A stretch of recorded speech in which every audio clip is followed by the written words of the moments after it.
In a city this big, how do you make your listings shine from miles away? Let's talk virtual tours. Virtual tours aren't just a nice-to-have anymore. They're the new standard for Houston real estate. Buyers expect to step inside homes from their phones, and if you're not offering that, you're missing out. Here's what you really need to win those virtual buyers. First, invest in high-quality video and 3D walkthroughs. Blurry photos? Out. Crisp, immersive tours? In. Show off every angle. Light fixtures, closets, you name it. Second, make it mobile-friendly. Most buyers start their search on their phones. If your virtual tour is slow or clunky, you'll lose them fast. Third, highlight what makes Houston homes special.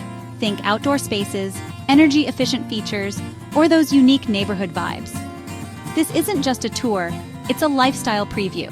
And finally, promote, promote, promote. Share your tours everywhere. MLS, social, your website. The more eyes on your listing, the better your chances. Bottom line, virtual tours are your ticket to more showings, faster sales, and happier clients. In Houston's busy market, that's what sets you apart. So, are you ready to bring your listings to life and turn virtual tours into real buyers? The future of Houston real estate is just a click away.